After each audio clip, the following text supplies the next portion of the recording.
advogado criminalista, e venho aqui neste vídeo, né, trazer à luz aqui uma discussão na qual esta semana, aliás, estas últimas semanas, né, o nosso país tem passado aí por muitos problemas, muitas situações, né?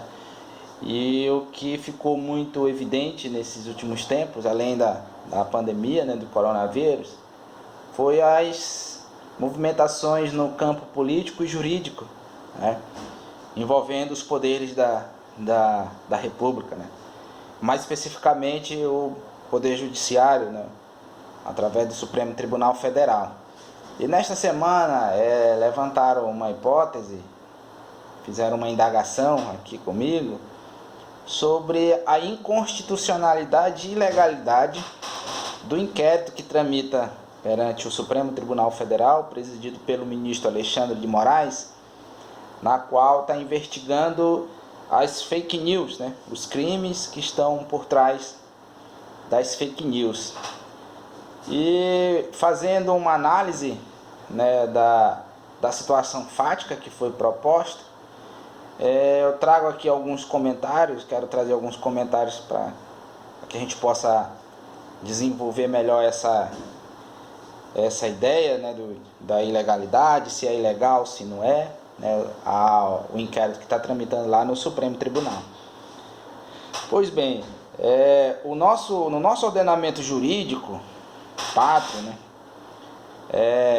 mais especificamente no ordenamento jurídico voltado à persecução penal, né, que a persecução penal é toda aquela fase da investigação, né, da oferecimento da denúncia, recebimento da denúncia, processamento, né, as etapas do processo até a sentença. Então a persecução penal é todo essa linha temporal do processo, desde a investigação até a sentença condenatória, podemos dizer, transitada e julgada. Então o que vai definir isso aí é o ordenamento jurídico, né?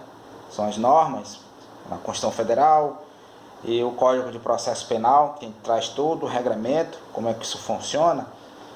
Só que este regramento ele está pautado em um sistema, né?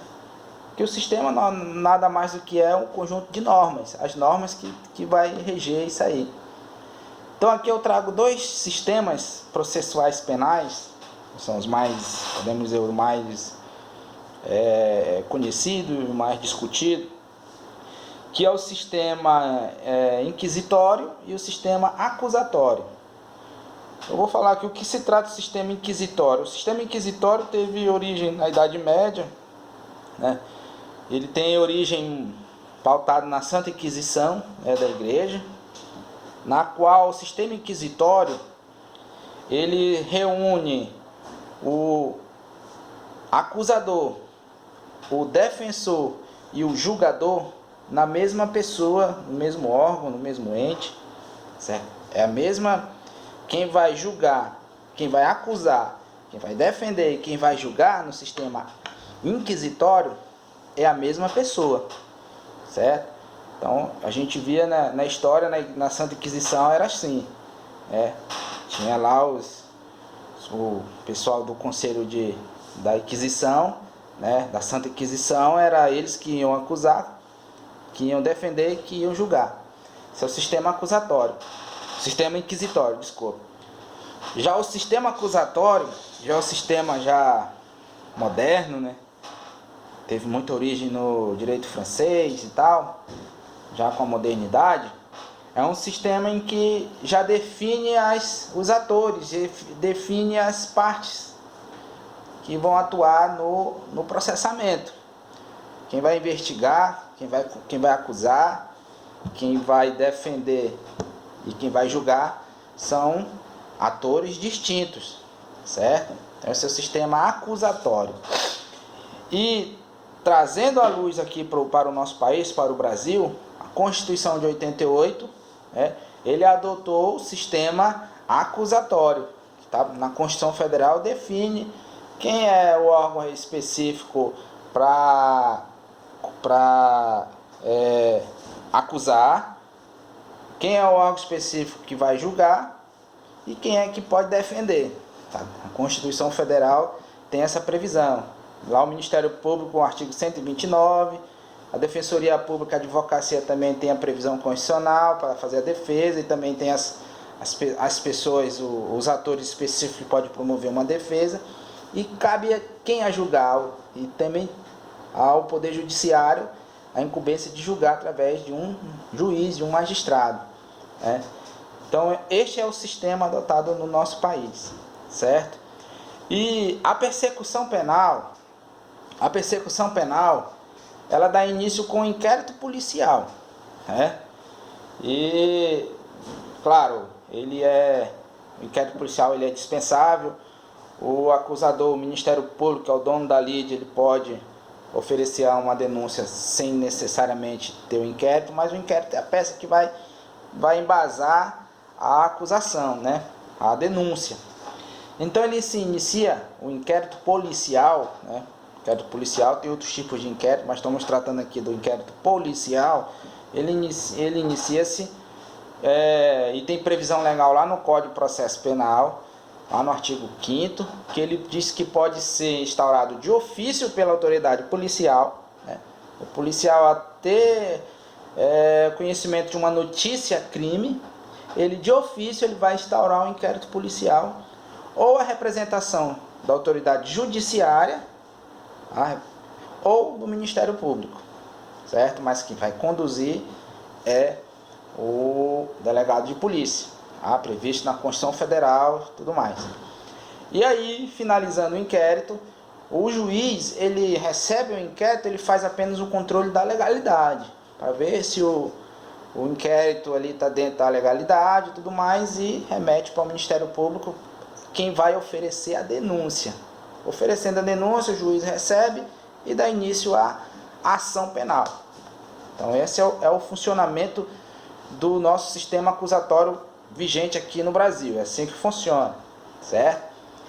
E trazendo à luz dos fatos envolvendo o Supremo Tribunal Federal, ministro Alexandre de Moraes, na qual está presidindo o inquérito que está investigando as fake news, o Supremo Tribunal Federal ele tem como fundamento para este inquérito o artigo 43. Tá? Eu vou fazer uma leitura do artigo 43 do Regimento Interno do Supremo Tribunal Federal, que diz o seguinte: ocorrendo infração à lei penal na sede ou dependências do tribunal, o presidente instaurará o inquérito, se envolver autoridade ou pessoas sujeitas à sua jurisdição, ou delegará esta atribuição a um outro ministro, certo? Então vamos analisar aqui.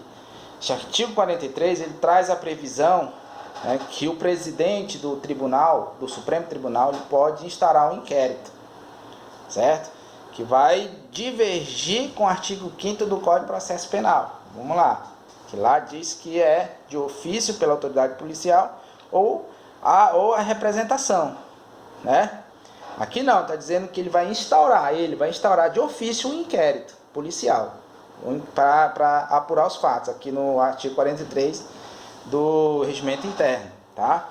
Então vamos analisar o que diverge e à luz da realidade dos fatos. O que acontece? O que aconteceu? Esse inquérito, ele teve como o start, né, o início, foi de que os ministros estavam sofrendo ameaças, tá? Calúnia, difamação, certo? E aí se instaurou o inquérito. Mas o seguinte, olha só, vamos trazer agora o sistema acusatório e o sistema inquisitório para essa discussão, na qual nós já falamos. Veja bem, está exemplo, você é um juiz, certo? Você é o juiz, e você teve conhecimento nas ruas, nas redes sociais, que um grupo de pessoas estavam lhe ameaçando sua família, certo? Você é um juiz. E você chega no seu gabinete no dia seguinte, certo? Você sendo juiz, você instaura um inquérito de ofício, certo? Você instaura um inquérito que vai investigar as pessoas que estão lhe ameaçando, estão lhe injuriando, lhe caluniando, enfim, tudo mais, certo? Então você vai definir as diligências, você vai definir o que vai ter que ser feito, as buscas e apreensões, você vai definir interceptação telefônica, você vai definir quebra de sigilo bancário, você vai definir busca e apreensão, entendeu? Você é o juiz. Só que neste caso, além de você ser o juiz, você é a vítima. E além do mais, de você ser a vítima, você é o julgador. Você é quem vai julgar. Então é isto que está acontecendo no cenário atual dessa questão envolvendo as fake news. Os ministros do Supremo Tribunal Federal, eles são as vítimas, entre aspas, né, as possíveis vítimas. É eles que estão investigando, eles que estão acusando, e é eles que vão julgar. Então isso aí a gente se reporta a que sistema? O sistema inquisitório. Esse sistema não é adotado no nosso país, certo? E então o artigo 43, apesar de que ele especifica lá que quando houver infração na sede do tribunal, eles podem instaurar. Vamos supor que mesmo assim ainda continua sendo inconstitucional, porque é eles que vão investigar, acusar e julgar, e eles são a vítima. Então eles são todos os atores do processo penal, eles ao mesmo tempo eles têm os mesmos papéis, certo?